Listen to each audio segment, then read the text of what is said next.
Добар ден на сите.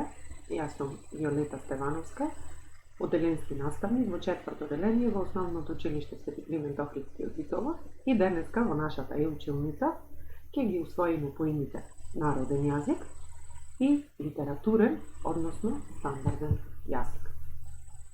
Народниот наспроти стандардниот литературен јазик. Зошто ни е потребно да го знаеме ова?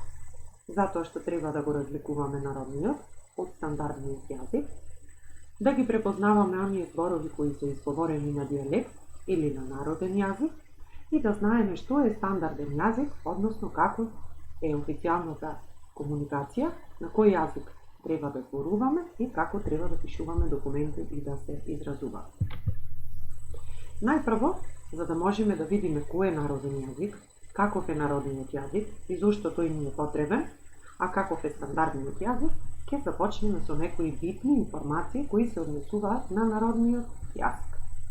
Значи, народниот јазик е оној јазик што го говори група на луѓе кои живеат на определено место, значи на некоја географска одредница, во некој град, во некој подрачје од дадена земја, и таа е поврзана со историски и со општествени поделби, односно таа група може да биде група на луѓе, односно народен јазик кој се зборувал порано и народен јазик кој се зборува сега.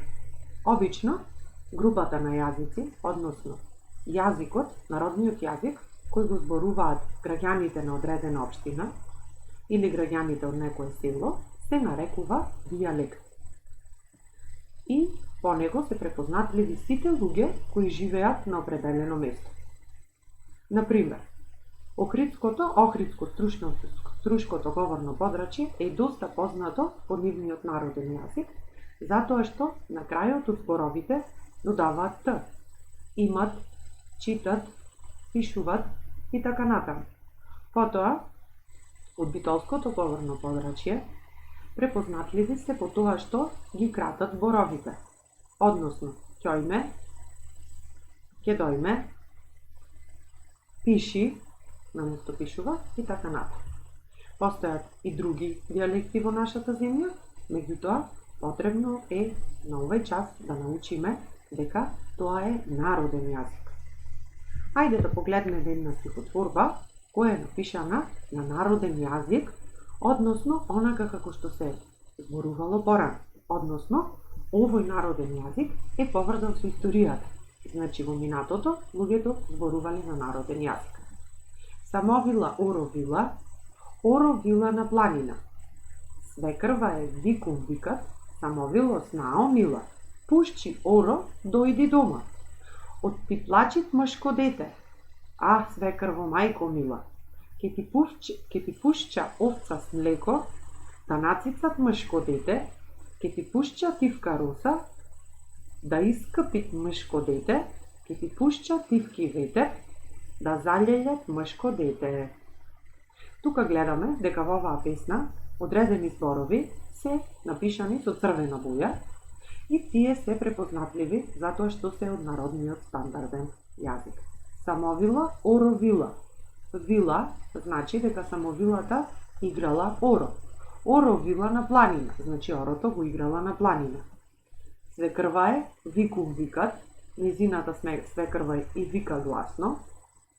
Самовило снао мила, пушчи, односно пушти го, од пиплачит мшко дете, затоа што ти плаче машкото дете, ке ти пушча овца с млеко, ке ти пуштам овца со млеко, да нацицат мшко дете, значи да го надои машкото дете, ке ти пуштам, да искапит мшко дете, да го искапе машкото дете, ке ти пушча тивки ветер, ке ти пуштам тивок ветер, да залелјат мшко дете, да го залула машкото дете. Значи гледаме дека овие зборови се користеле порано и се карактеристика на народниот јазик кој се зборува на територијата на нашата земја. Наспроти народниот јазик имаме стандарден, односно литературен јазик, кој е официјално средство за комуникација на една нација, Односно, стандардниот литературен јазик официјално се употребува во сите институции, во секоја пишувана информација, во медиумите, во училиштата, во сите дописи кои ги пишуваме, во учебниците кои ги користиме и овој стандарден литературен јазик е утврден со правила и прописи како треба да се зборува, да се пишува и да се изразува. Оној кој е заслужен за правилата на македонскиот стандарден јазик и правописот е Блаже Кониски, кој ги напишал овие правила за стандардниот литературен јазик. Ајде да ја погледнеме песничката која е дадена во прилог, односно стихотворбата, и е напишана на стандарден литературен јазик. Мајко мила, мајко драга, ти не знаеш јас колку те сакам. И јас те сакам како цвет, како птица в лед. Мајко мила, мајко драга, како сонце ти не грееш, а како птица разни песни ми пееш. Значи гледаме разлика помеѓу народен и стандарден литературен јазик. Исто така, за да ви стане појасно, односно да можете да ги препознавате зборовите на народен јазик и да ги толкувате, односно да знаете што сака авторот на песната или на текстот да ни каже, во прилог ви е даден пример од зборови кои се искажани на народен јазик и на стандарден литературен јазик, со цел да видите што означуваат тие зборови. Плачит на народен јазик, на стандарден литературен јазик значи плаче. Ќојме на народен јазик значи ќе одиме. Молкум на народен јазик, на стандарден литературен јазик значи титко, односно со молчење. Малој моме на народен јазик значи малечко девојче на стандарден литературен јазик. Понатаму дејче убаво на народен јазик значи девојче убаво на стандарден литературен јазик. Орелски крилја как да си метнех. Орелски крилја како да си ставам или како да добијам орелски крилја. Чунки затоа што.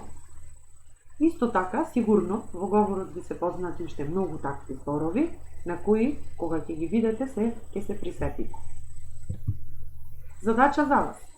Прочитајте ја стихотворбата од примерот во оваа презентација, од ова видео, и препишете ја во вашите тетрадки, така што зборовите кои се напишани со црвена боја на народен јазик, напишете ги на стандарден литературен јазик. Се надевам дека научивте поеми кои досега може да ги имавте чуено, меѓутоа сега знаеме дека едните припаѓаат на народен јазик, а другите припаѓаат на стандарден литературен јазик. Ви благодарам на вниманието.